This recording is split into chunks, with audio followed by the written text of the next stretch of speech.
Le Moyen-Âge est sans doute l'une des périodes les plus sombres de l'histoire de l'humanité.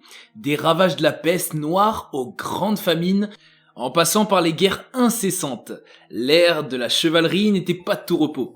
Pourtant, rien de cette époque n'est peut-être plus effroyable que les tortures infligées aux prisonniers. Certaines de ces techniques ne se trouvaient même pas dans un bon film d'horreur. Voici une compilation des pires techniques de torture ayant été utilisées au cours de l'histoire. Attention, certaines descriptions sont particulièrement violentes. On vous aura prévenu, il va falloir vous accrocher. Mais avant de commencer, n'hésitez pas à liker la vidéo et vous abonner à notre chaîne Cultination. Et n'oubliez pas d'activer la cloche de notification pour ne rater aucune de nos prochaines vidéos mises en ligne. Le meilleur se passe aussi sur nos comptes Instagram et TikTok, donc n'hésitez ne serait-ce qu'un instant à nous rejoindre sur ces deux réseaux sociaux. Allez, on commence!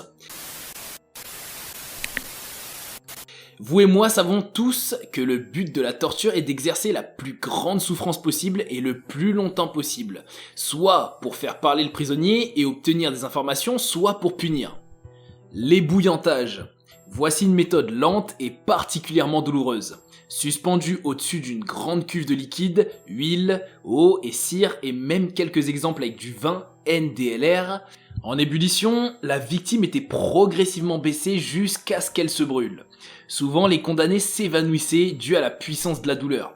Si ça n'était pas le cas, elles pouvaient alors sentir leur peau fondre dans d'atroces souffrances. On pourrait penser qu'un tel châtiment était réservé aux pires crimes comme les meurtres ou les viols, mais bon nombre de documents historiques réfutent cette théorie. Au Moyen-Âge, ceux qui expérimentaient cette exécution étaient notamment les faussaires de monnaie. En Grande-Bretagne, le roi Henri VIII utilisait cette même technique pour exécuter les empoisonneurs. Récemment, plusieurs rapports semblent indiquer que l'ébouillantage a été utilisé pour la dernière fois en 2002, en Ouzbékistan. Le gouvernement mené par Islam Karimov se serait servi de l'ébouillantage pour torturer et éliminer des terroristes présumés.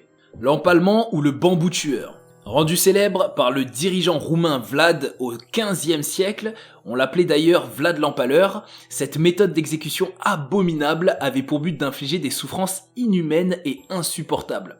Pour l'occasion, une pique aiguisée en tout point était introduite dans le vagin ou le rectum selon le sexe du prisonnier et devait, in fine, ressortir par la bouche en traversant donc tout le corps. La victime descend petit à petit le long de la barre à cause de son poids. La gravité se chargeait de tranquillement et douloureusement empaler le supplicié jusqu'à ce que mort s'ensuive.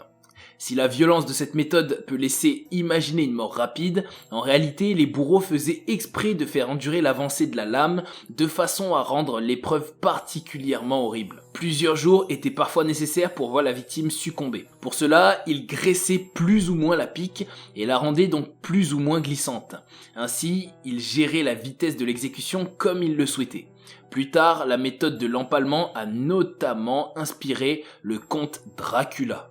La torture des rats. Si vous avez regardé Game of Thrones, alors vous avez déjà vu comment cette méthode de torture fonctionne. Pour les autres, on vous explique. La victime était le plus souvent allongée sur une table avec les mains et les pieds liés. On remplissait ensuite une boîte avec de rats affamés qu'on collait sur le ventre de la victime. Puis on approchait une source de chaleur à quelques centimètres de la boîte. Paniquée et apeurée, la petite bestiole rongeait tout ce qu'il pouvait pour s'échapper.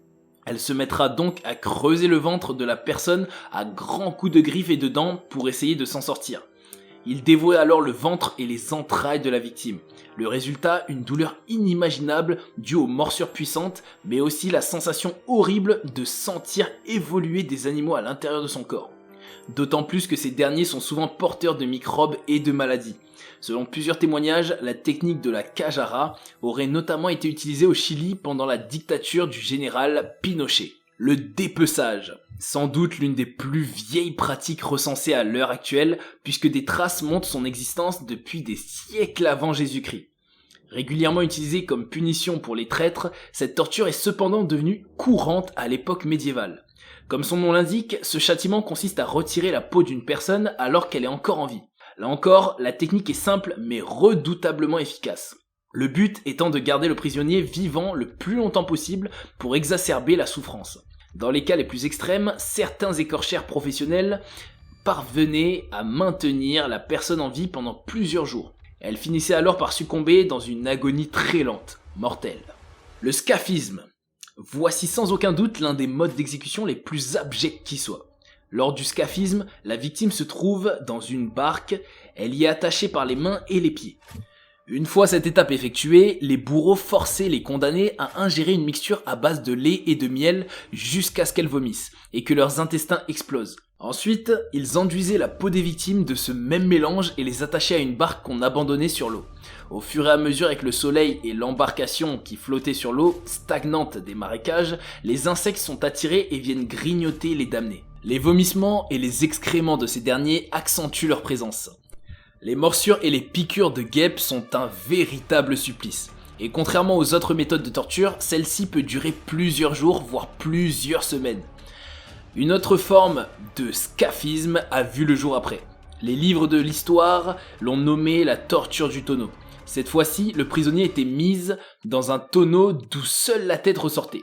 Ne pouvant uriner et déféquer ailleurs, le tonneau finissait par se remplir, attirant les insectes et vers.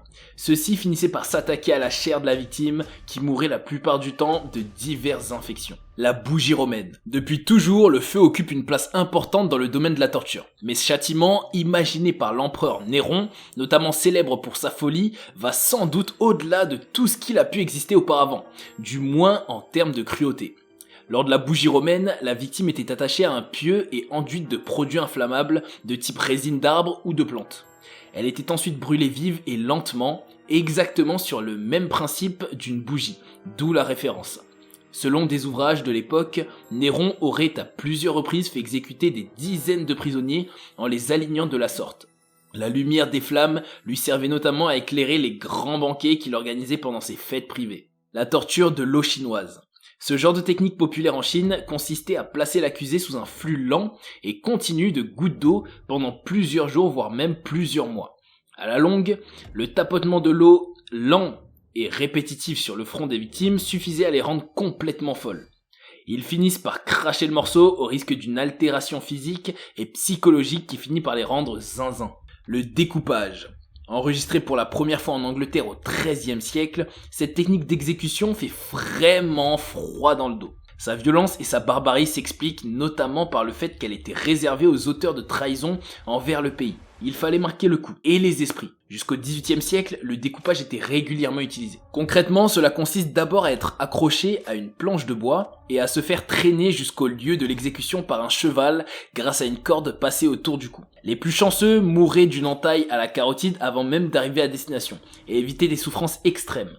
Pour les survivants, la prochaine étape était de se faire étrangler par un bourreau, qui faisait en sorte de faire le plus mal possible, tout en s'assurant que la personne ne mourrait pas. Ensuite, la victime était étripée. Les estomacs, les intestins et bien d'autres organes étaient retirés du corps. Puis les organes génitaux étaient mutilés et déchirés pendant de longues minutes. À ce stade-là, les rares survivants voyaient leurs organes être brûlés devant eux avant d'être finalement décapités. Une fois le décès prononcé, le corps était découpé en 4 morceaux. Ces derniers étaient envoyés et faisaient le tour du pays comme élément dissuasif pour empêcher ceux qui en auraient l'envie de trahir le royaume. La tête, elle, était empalée sur un pic et placée en haut de mur de la célèbre Tower of London. Toutes ces techniques font froid dans le dos, n'est-ce pas? Dites-le nous en commentaire. À la semaine prochaine pour une nouvelle vidéo.